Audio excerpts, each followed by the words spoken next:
Hi friends, welcome to Conquer Hindu Analysis dated 23rd June 2020. Let's get into the first article in the Hindu newspaper, which is having its present in the first page. This article says about a trilateral meeting. Let's get to understand what is a trilateral meeting. If a meeting, if it is going to have three members, then you call it as a trilateral meeting. When this meeting is taken into consideration, the three members are Russia, China and India, or it is called as RIC grouping. Why this particular trilateral meet is important is this particular trilateral meet is happening at a situation where India and China are having border tensions, and this is going to act as a platform where diplomatical solutions could be taken for the standoff between India and China in the eastern Ladakh region in Aksai Chin area. Before getting into the news of this RIC, let's get to the basic of this particular topic, RIC. When you take the geographical area of Russia and China, they are literally a larger sized countries, and they literally occupy 19 percentage of the global landmass, and they contribute to 33 percentage of the global GDP. In population wise, you have two largest populous country. One is China, another one is India. This particular grouping was formed in the year 1998 because of the idea of a Russian foreign minister, Evgeny Primakov. The reason for forming this particular grouping is that after the disintegration of Soviet Union, it was a unilateral kind of world politics. At that point of time, every foreign policy was literally having the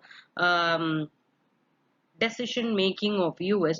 So it was trying to end the subsequent foreign policy which is guided by the US, and Russia wanted to renew its old ties with India, and it also wanted to discover the new friendship that it had with China. When you take this particular grouping is having so much of potential, because when you take these three countries, all these three countries are nuclear powers, and Russia and China are permanent members of the United Nations Security Council, which literally says that India has to have a better relationship with these two countries, because India is also in need of reforms in United Nations Security Council, which wanted to have a permanent membership in that particular council.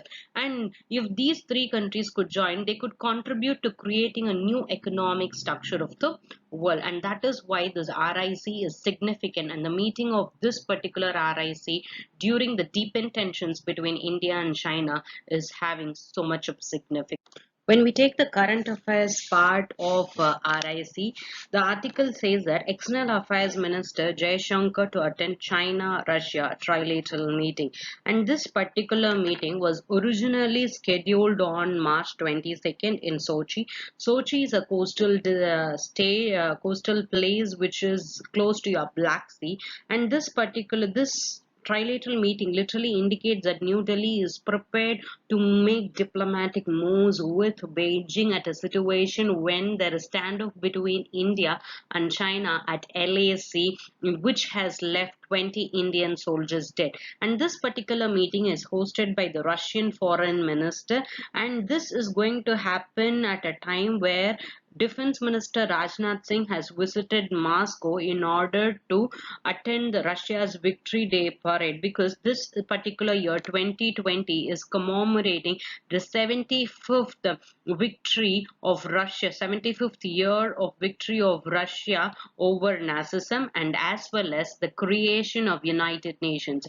United Nations was created on 24th October 1945, which literally says that literally 75 years has crossed on forming this particular global body. The topics or the general things that is expected to be discussed in this particular meeting is the current situation of the pandemic, challenges in global security, financial stability, and the RIC cooperation. This particular RIC meeting is significant because when you take the history of India, if India is going to have any kind of border tension with its neighboring countries, they do not have any high level meetings unless the standoff is taken back.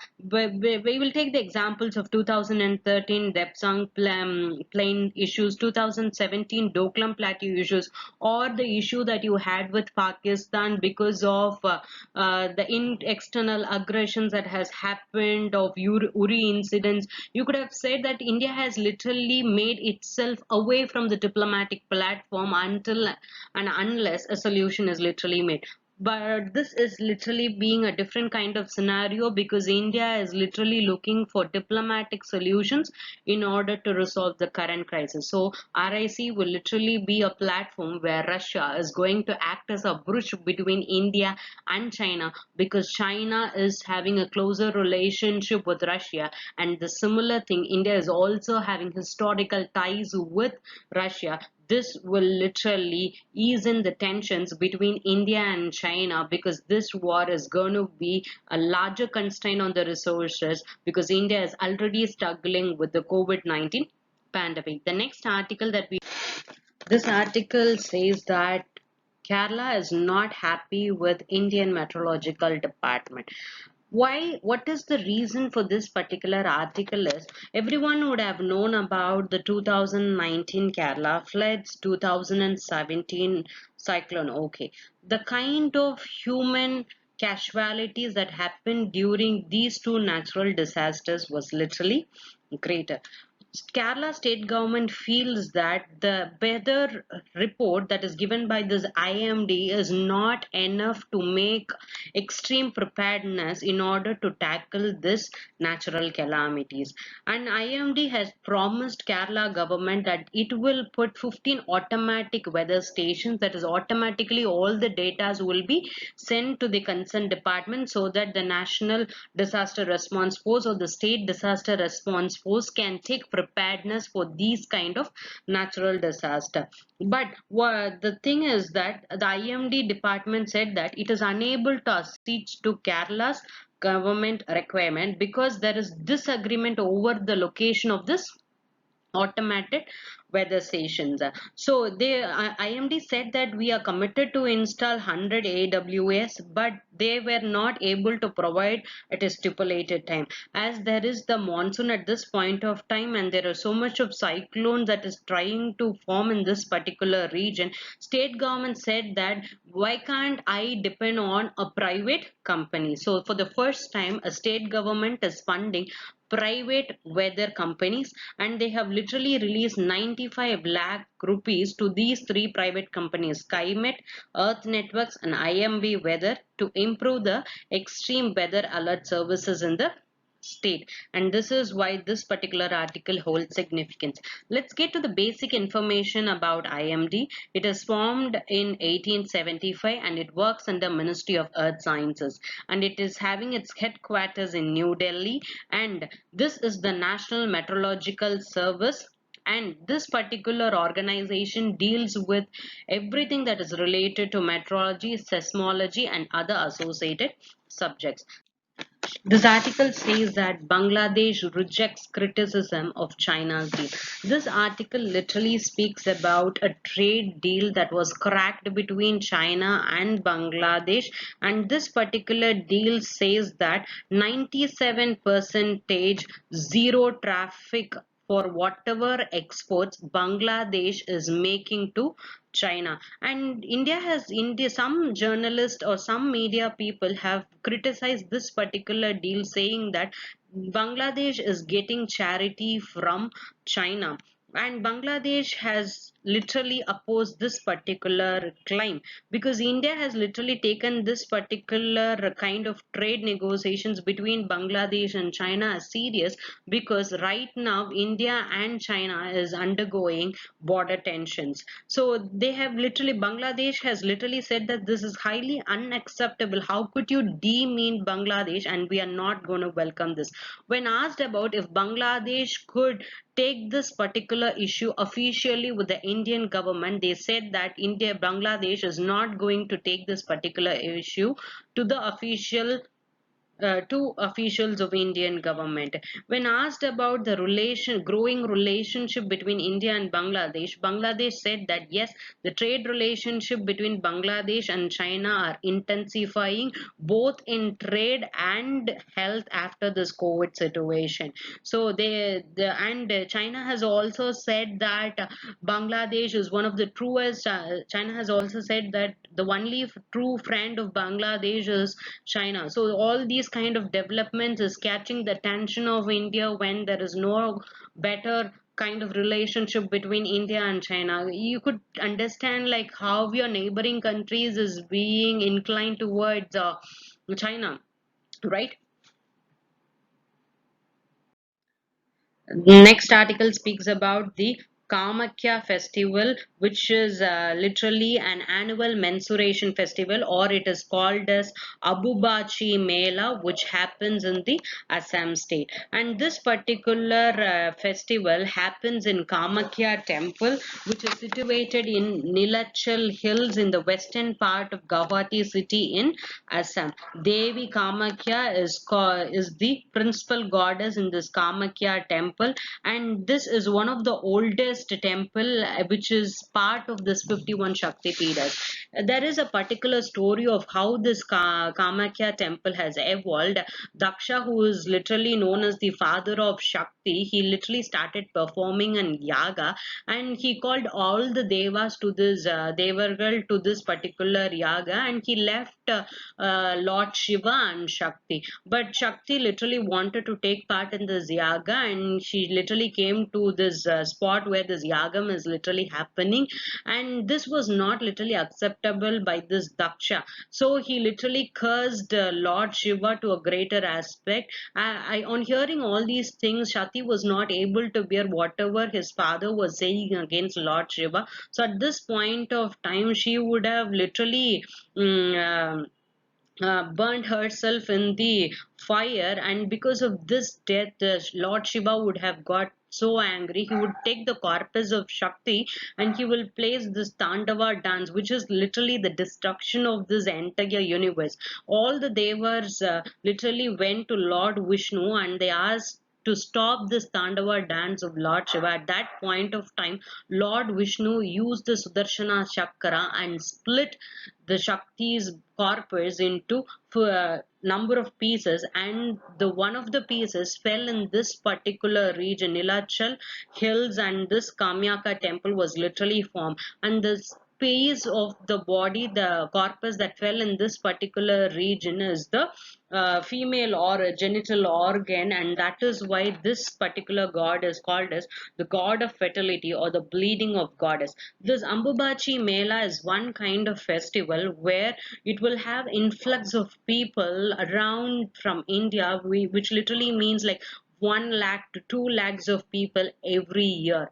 And this particular festival is a 4-day long festival where the annual menstruation cycle of the Lord goddess Kamyaka will start in this particular month of June, and 3 days will be the menstruation cycle, how it relates to the women's menstruation cycle. So the doors of the temple will be kept closed for the 3 days, and the fourth day after this menstruation cycle has stopped, the doors of the temple will be opened for the devotees. So this particular year, due to COVID situation, the festival has started, but this time it is without any devotees in this particular place. The next article that we will deal about is that China to join United Nations Arms Trade Treaty. When you speak about this arms trade treaty, It was entered into force on 4th December 2014, and India has not signed this arms trade treaty. The ultimate objective of this treaty is that they want to regulate international trade in conventional arms. When you take conventional arms, the weapons that makes use of kinetic energy, which will not make any kind of mass destructions like your nuclear weapons, biological weapons, or chemical weapons. So this arms trade treaty is only going to regulate your conventional arms, right from small arms to battle tanks, combat aircraft, and warship, and also will control the flow of weapon in the conflict zones. What this treaty says that if any particular country becomes the member of this particular arms trade treaty, they have to keep records of international transfers of whatever weapons they transfer, that is whatever weapons they export or whatever they import. They have to keep record of that, because there is so much of illegal transaction of weapons to non-state actors, terrorists. So it will keep a record. So this will prohibit the cross-border shipment, which will be used in human right violation and attack on civilians. Where India said that I'm not going to become a part of this ATT because this is not having the proper framework, whereas US has literally pulled out of this ATT in 2019. At this point of time, China has said that I'm going to join this particular United Nations treaty, arms trade treaty, because it wants to enhance the peace and stability. So the legislative body of China has literally adopted a decision in order to join this, so that this will control the flow of weapon in the conflict zones. So this was an important measure. China said that this is one of my step towards the multilateralism. The next article is ahead of the odds, Putin makes army church visit. Russia is going for certain reforms in its particular constitution, which says that this particular reform, what Russia is going to make, is going to put Vladimir Putin in power till 2036. So for this particular reforms, you will have a ballot system of voting that will go for a 7-day voting system to either to object, approve, or reject the array of reforms. If this particular reform is approved, Vladimir Putin will have 2 more terms, which means that he has to retire in 2024. If this reform is approved, he'll continue as the president of Russia till 2036, which literally means that 12 years of time, 1 year term of president of Russia is going to be 6 years. When you take Indian president, it is 5 years and he can be there for n number of times. When you take the American president, is 4 years and he could have it only for 2 terms. He cannot be more than 2 years. He cannot be the president of US.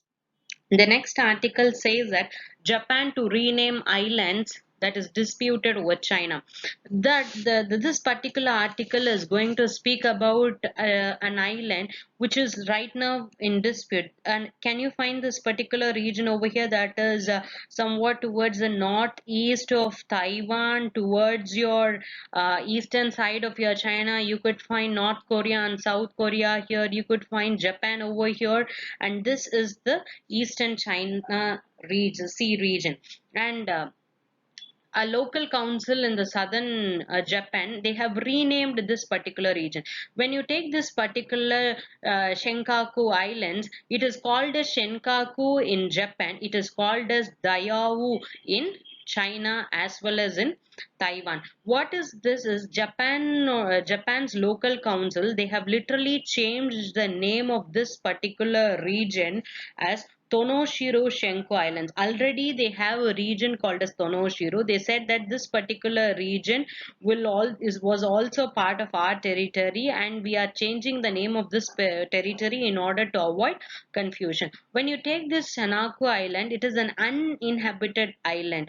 But even though it is uninhabited and it is literally said that it is not having much amount of oil resources or any other economical importance, it is having strategical geopolitical importance into the regions, which is already in which is already in territorial disputes. Taiwan is against the aggressive move that is made by Japan. China is also aggressive against the move by Japan, because they say that this is literally questioning the territorial sovereignty of China. You always know that China is always having some kind of territorial dispute, but you cannot find any kind of territorial dispute between China and Russia, because whatever territorial, if and China has to make any kind of territorial disputes, it has to keep at least one region safe. China is saying that if it is going to keep the northern region safe, that is the borders of Russia and China is going to be safe, then China could concentrate on the southern side as well as the